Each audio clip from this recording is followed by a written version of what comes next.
Eh bonjour, vous voulez rencontrer, je crois, vous? Non? Alors ça c'est pour vous, un petit million de bon matin.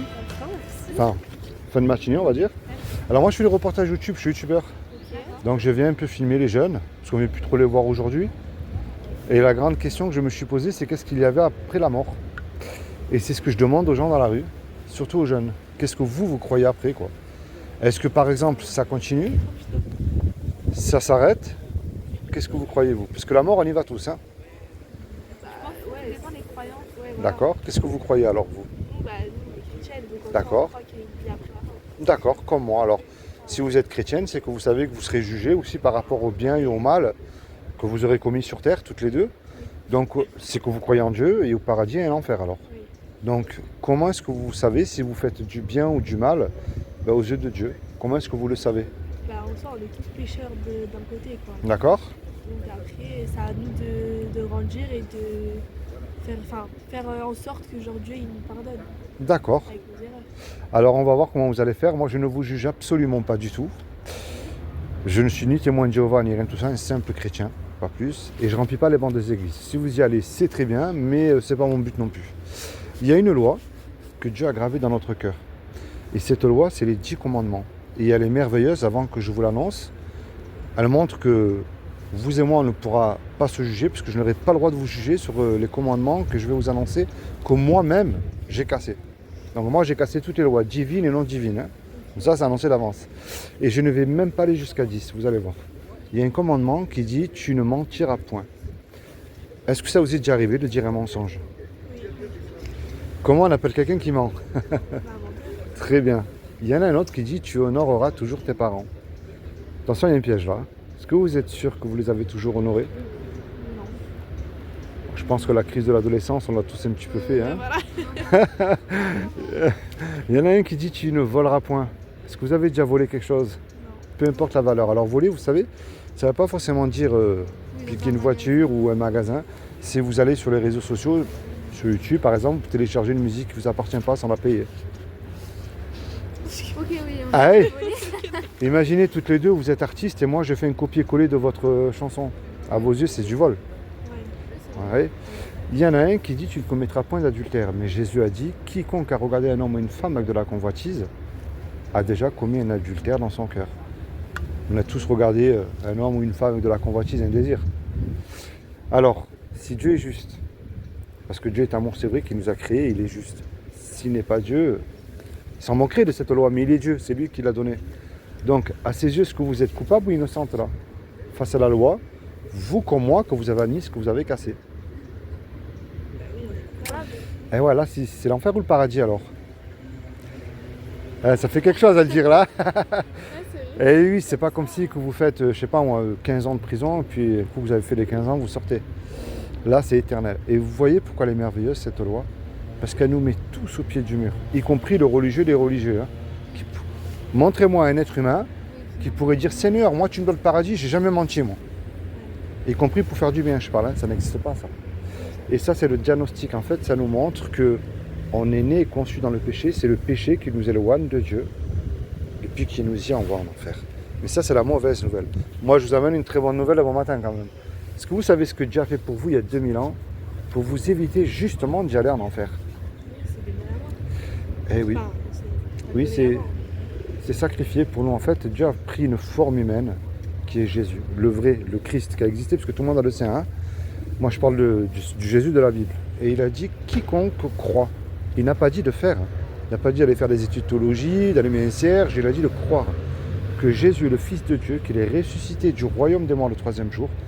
Eh bien, il aura la vie éternelle à mes côtés. Mais le problème, alors, de croire c'est bien, mais ça ne suffit pas. Parce qu'il y a écrit, encore une fois, dans la Bible, tu fais bien de croire en Dieu, les démons aussi ils y croient. Et eux, ils tremblent. Alors moi, le but de ma démarche envers vous, je ne suis pas mieux que vous, loin de là. Hein. Moi, je vous dis avec amour, la clé, c'est la repentance. C'est-à-dire que toute seule, dans votre coin ou dans votre chambre, ou je ne sais où, hein, vous vous repentez de vos péchés, vous parlez à Dieu. Et vous lui dites tout ce qu'il y a dans votre cœur. Moi, je prie pour vous, mais le reste, je ne peux pas le faire à votre place. Puis vous de même envers moi aussi. Imaginez là, tous les trois, je sais pas moi, on commet un braquage. On se fait serrer, on passe devant le tribunal. Et le juge, il nous dit à tous les trois, je vous laisse le choix. Vous me pesez 1 million d'euros sur la table de caution, je vous envoie tous les trois 20 ans en prison. On n'a pas l'argent parce qu'on s'est fait serrer. Et on ne peut pas revenir en arrière. Et on ne peut pas dire au juge, monsieur le juge, sur la vie de ma mère, moi je commence plus, c'est fini, laissez-moi partir. Non, ça ne marche pas ça. Le juge il va dire, je suis bon, miséricordieux, c'est vrai, mais moi, vous me payez la caution, vous partez en prison, c'est aussi simple que ça. On se regarde tous les trois, on ne sait plus quoi faire. Et il arrive tout à coup un homme qu'on ne connaît pas. Et cet homme-là, il décide, par amour pour nous, de payer la caution. La caution, elle a été versée. Le juge, il est satisfait, lui, il nous libère. Mais imaginez-vous dans le film, cet homme qui a payé la caution là, il se présente maintenant en retour devant vous. Qu'est-ce que vous allez lui dire à cet homme-là, sincèrement? Ouais. Si vous demandez un service, j'imagine bien que vous allez lui rendre du mieux que vous pourrez aussi.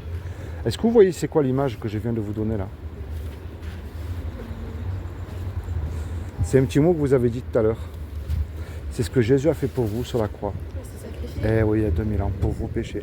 La loi des 10 commandements, que vous le vouliez ou pas, vous ne pouvez pas l'accomplir, et y compris de vos propres forces.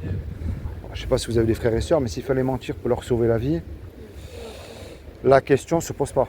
Vous voyez, mais il y a une différence entre je connais Jésus et puis je continue à vivre comme les gens du monde, comme monsieur et madame tout le monde, et puis je m'en moque.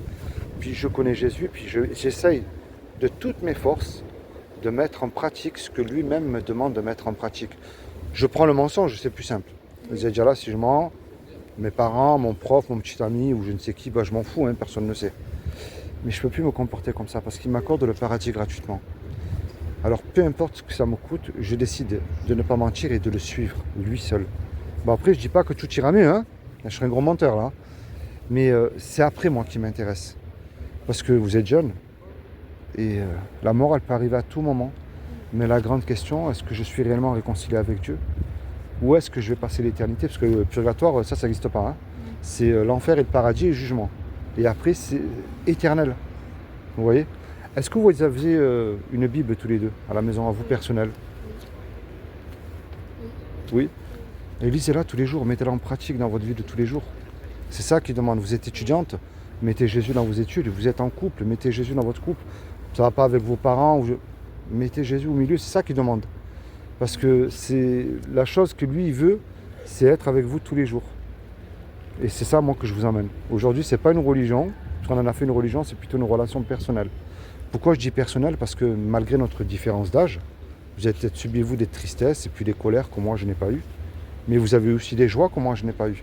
Vous voyez, si Dieu aurait voulu une religion, il nous aurait fait tous pareil et il ne l'a pas fait. Prenez même un flocon de neige est différent. Vous voyez? Et c'est ça qu'il demande. Bon, merci pour les quelques minutes de m'avoir supporté. Ma dernière question, je vous laisse tranquille. Est-ce que vous sauterez d'un avion sans parachute et en plein vol? Moi non plus, mais même pas qu'un parachute, de toute manière je le ferai. Mais on ne se connaît pas. Mais un jour ou l'autre, vous allez faire le grand saut dans la mort. Et est-ce que Jésus ne serait pas votre parachute? Qui vous garantit dès aujourd'hui que si vous placez votre foi en lui, vous passez l'éternité à ses côtés. Bon, soyez bénis toutes les deux, ainsi que vos parents. Et puis bonne continuation, puis merci à vous. Allez, bonne journée. Merci, au revoir.